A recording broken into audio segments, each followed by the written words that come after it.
और यही वो ग्रह हैं जिनके अंदर इनका जो ग्रेविटेशनल पावर होता है वो सबसे ज्यादा होता है। अर्थात गुरुत्वाकर्षण की जो शक्ति देवगुरु बृहस्पति के पास मौजूद है वो हमारी पृथ्वी से लगभग 2.5 गुना ज्यादा है। बड़े बड़ाई न करें, बड़े न बोले बोल, हीरा भैया कब कहे, लाख टका मेरो मोल। ठीक ऐसे ही देवगुरु बृहस्पति हैं। जहां पर होते हैं और जहां पर इनकी दृष्टि पड़ती है वो स्थान पवित्रता से कम नहीं होती। अर्थात वहां पर एक पुनर्जन्म या एक नया संरचना हमको देखने को मिलता है। देखा जाए तो पूरे 12 साल बाद देवगुरु बृहस्पति का गोचर ठीक तुला राशि के कैरियर के घर पर हो रहा है। इसे आप ऐसा भी जान सकते हैं कि गुरुदेव हमारे कर्म क्षेत्र पर सफलता देने के लिए हमारे 10वें भाव पर इनका पदार्पण हुआ है। गुरु की प्रभुता को यदि देखना है तो देख लीजिए, जिस तारीख 18 तारीख को ये प्रवेश कर रहे हैं आपके कैरियर के घर पर, यही वो दिन होगा जिस दिन 5 ग्रह देव गुरु बृहस्पति के नक्षत्र पर ही होंगे। स्वयं गुरु भी अपने ही नक्षत्र पर रहेंगे। मंगल, बुध, स्वयं गुरुदेव और राहु और शनि जैसे बड़े ग्रह भी गुरु के आधिपत्य में होंगे। एक ग्रह चंद्रमा जो किसी के पकड़ में नहीं आता और वो चंद्रमा की राशि पर ही देव गुरु बृहस्पति उच्च के होंगे और एक राजयोग बना देता है, जिस राजयोग को हम कहेंगे हंस राजयोग। जब भी केंद्र पर गुरुदेव मौजूद होते हैं, पंच महापुरुष में से एक राजयोग हमको अपने खाते पर मिल गया। क्या इसका प्रभाव होगा? जो प्रेडिक्शन आप अभी सुनने जा रहे हैं वो ठीक 18 अक्टूबर 2025 से लेकर के 31 अक्टूबर सन 2026 तक रहने जा रहा है। इस तारीखों को हमने 3 भागों में विभक्त किया है। इसका कारण यह है कि देव गुरु बृहस्पति एक बार वक्री होकर के एक घर पीछे अर्थात भाग्य के घर पर भी प्रवेश करेंगे। समझिएगा कि क्या पूरा देव गुरु बृहस्पति के द्वारा हमको प्राप्त होने जा रहा है। और एक बात और कहा गया है देव बृहस्पति के लिए, और वो है दीपक तले अंधेरा। अर्थात दीपक तले अंधेरा का जो बात है ये हमको अपने जीवन में कहाँ मिलेगा, क्या करना होगा, इस बात को भी बड़े ध्यान से समझिएगा। पहला डेट प्रारंभ होता है जिस दिन इनका प्रवेश होगा 18 अक्टूबर सन 2025 से लेकर के 5 दिसंबर सन 2025 तक। ये वो तारीख है जिस दिन देव गुरु बृहस्पति ठीक 10वें भाव पर मौजूद रहेंगे। 10वें भाव पर आना अर्थात आपके कैरियर के घर पर आ रहे हैं। कर्म क्षेत्र की बढ़ोतरी के लिए इससे बड़ा कोई वातावरण नहीं हो सकता। 10वें भाव पर गुरुदेव उपस्थित रहेंगे। गुरु जहां पर होते हैं उस स्थान को बड़ा बनाते हैं। अब वही गुरु हमारे कर्म स्थान पर है, इसलिए कर्म क्षेत्र की विस्तारता को आप देख सकते हैं इस गुरु के माध्यम से। गुरु के दृष्टियों में बड़ा बल होता है। वो स्थान पवित्रता से युक्त हो जाता है, पवित्र हो जाता है, और यही दृष्टि देते हुए देव गुरु बृहस्पति की जो दृष्टि पड़ेगी वो हमारे धन के भाव पर पड़ रही है। न सिर्फ हमारा कैरियर बल्कि उस कैरियर से हमको धन की वृद्धि तक पहुंचा पाना ही देव गुरु बृहस्पति का ये दूसरा काम होगा। धन भाव पर इनकी दृष्टि रहेगी। आर्थिक मामलों को हम पूरा कर पाते हैं। द्वितीय भाव हमारे संग्रह का होता है, हम धन को अपना सुरक्षित रख पाते हैं। द्वितीय भाव कुटुंब संबंधी कार्यों को पूरा कराता है।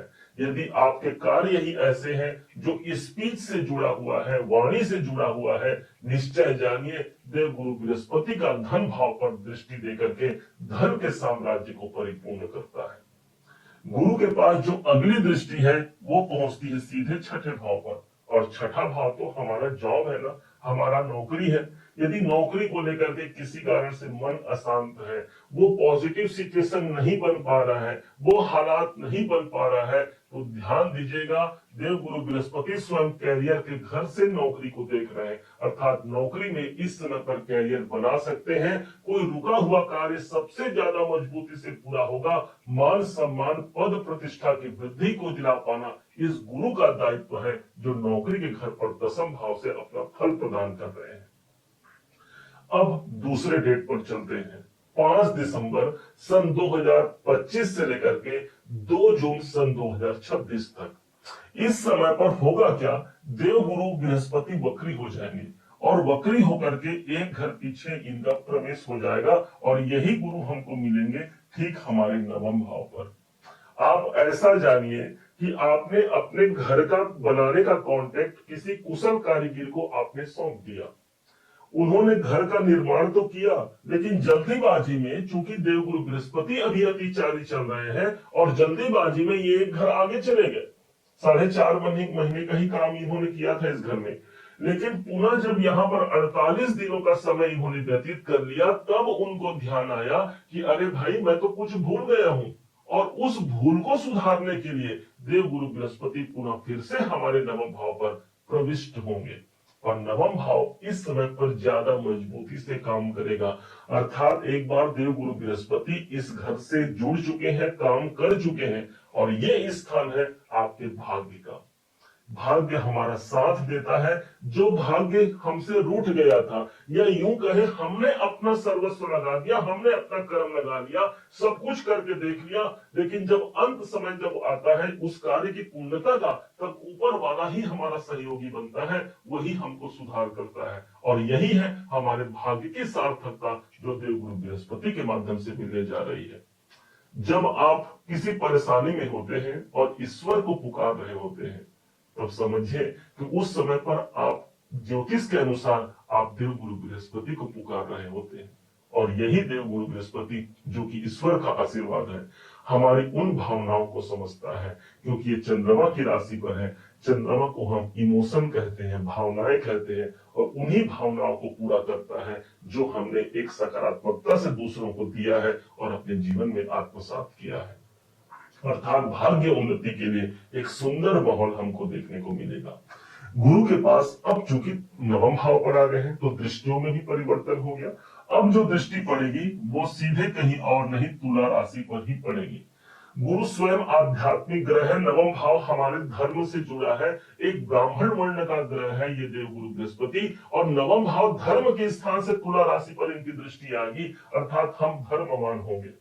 ध्यान दीजिएगा, ये धर्म त्रिकोण के स्थान पर मौजूद रहेंगे, अर्थात हमको धर्म से जुड़ने की बात कर रहे हैं, हमको वो बात बताने जा रहे हैं। नवम भाव हमारा कल्चर है, हमारी संस्कृति है, तो उस संस्कृति को आप मत छोड़िए। निश्चय जानिए, देवगुरु बृहस्पति की दृष्टि तुला राशि पर पड़ना अपने आप में हमको उस बढ़ोतरी तक जोड़ पाएगा, जिस बढ़ोतरी की कामना हम अपने जीवन में कर रहे हैं।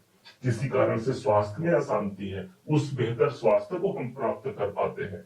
गुरु की जो अगली दृष्टि आएगी वो सीधे हमको पड़ेगी पंचम भाव पर। प्रेम संबंधों में यहाँ पर प्रगाढ़ता आती है, संतान से जुड़े हुए कोई कार्य यहाँ पर पूरे होते हैं। पंचम भाव हमारा स्वयं क्या शिक्षा है, हम इस समय पर शिक्षा प्राप्त कर रहे हैं। गुरु को ज्ञान का कारक कहा गया है, हमारे अंदर वो नॉलेज, वो ज्ञान आता है जिससे हम अपने जो रुकावटें हैं उनसे बाहर निकल करके एक बेहतर भाग्य की कल्पना जो हमने किया है, उस कल्पना तक पहुंचा पाना देवगुरु बृहस्पति का काम है, जो पंचम भाव पर इनकी दृष्टि पड़ रही है। अब दूसरा प्रभाव, यहां पर एक प्रभाव और आ गया। शेयर मार्केट से जुड़े आप काम कर रहे हैं, या शेयर मार्केट में आपने पैसा भी लगाया है, गुरु की दृष्टि का पड़ना वहां से भी हमको सफलता दिलाता है।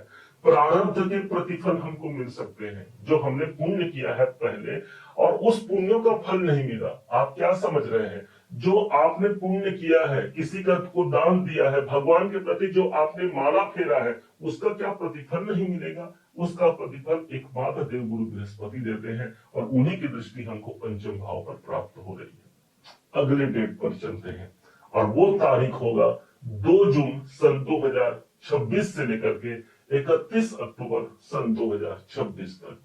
चूंकि एक साल को हम समझ रहे हैं, तो इस बीच में होगा क्या, देवगुरु बृहस्पति मार्गी हो चुके रहेंगे, और जहां से इन्होंने यात्रा का शुरुआत किया था वहीं पुनः फिर से चले गए, अर्थात उच्च की राशि पर पुनः फिर से प्रवेश कर गए।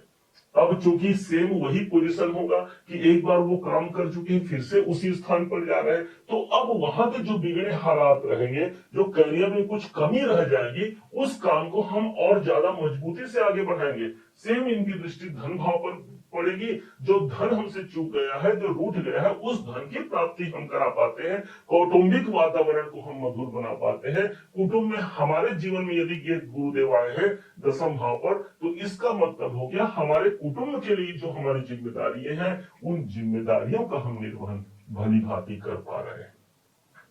एक बात कही गई है, दीपक तले अंधेरा। आखिर क्या है वो दीपक तले अंधेरा? दसम भाव पर गुरुदेव मौजूद रहेंगे, उच्च के रहेंगे। हमने संसार के लिए बहुत कर लिया, अपने कुटुंब के लिए कर लिया, अपने स्वयं के बच्चों के लिए कर लिया, अपने भाग्य को भी हमने प्राप्त कर लिया, लाभ भी हमने प्राप्त कर लिया। लेकिन जब बात आती है स्वयं अपने दसम भाव पर गुरुदेव है, हमारा स्वयं का काम है, हमने अपने आप पर भी ध्यान देना भूल गए हम। और ये दसम भाव के गुरुदेव हमको ये सिखा रहे हैं कि भाई अपने आप को भी लेकर के चलिए, और अपने हेल्थ, अपने स्वास्थ्य, अपना जो काम है उसको पहली प्राथमिकता देते हुए आप पूरे संसार पर वो प्रकाश फैलाइए। कोई मना ही नहीं है। ये गुरु के यदि इस जो एट्रीब्यूट है उसको हमने स्वीकार कर लिया तो निश्चय जानिए यही गुरु का गोचर होगा, जो एक बड़े प्रमाण तक हमको जोड़ जाएगा। यदि इसको और अधिक बेहतरता से हमको समझना है तो आप अपने कुंडली पर भी इसको अप्लाई करके देख सकते हैं। एक छोटा सा सूत्र आपको बता देते हैं कि आप अपनी कुंडली पर इसको कैसे अप्लाई करेंगे। यहाँ गुरुदेव इस एक साल में 2 घरों पर इनका प्रभाव आएगा। अब देख लीजिए कि क्या गुरुदेव गुरु के ऊपर से उनका ट्रांजिट हो रहा है, क्या 4 नंबर या 3 नंबर में आपके गुरुदेव हैं, गुरु बैठे हैं कुंडली में, या फिर जहां जहां इनकी दृष्टि जाएगी, जैसे कि पहले इनकी दृष्टि दूसरे और पंचम भाव पर जाएगी, तो क्या आपके कुंडली में भी इन भावों पर जहां इनकी दृष्टि पड़ रही है वहां क्या गुरुदेव विद्यमान है? और यदि है तो जो कुछ आपको हमने बताया है वो ज्यादा मजबूती से हमारे साथ पूरा होगा। हम एक बेहतर भाग्य के साथ साथ एक बेहतर कैरियर की परिकल्पना को पूरा कर सकते हैं। ये गुरु का आशीर्वाद रहेगा। उम्मीद है आप सबने इसे समझा, आप सबने इसे जाना है। यदि आपने इसे समझा है, जाना है, और मेरे समझाने का प्रयास यदि आपको सार्थक लगा हो, मेरे समझाने का तरीका यदि आपको सार्थक लगा हो, तो हर बार की भांति इस बार भी अपना प्यार भरा लाइक और कमेंट करना कभी मत भूलिएगा। और हाँ, यदि अभी तक आपने चैनल को सब्सक्राइब नहीं किया, सब्सक्राइब जरूर कीजिएगा। पुनः एक बार फिर आप सभी का दिवस बहुत मंगलमय हो, इन्हीं शुभकामनाओं के साथ। जय श्री राम।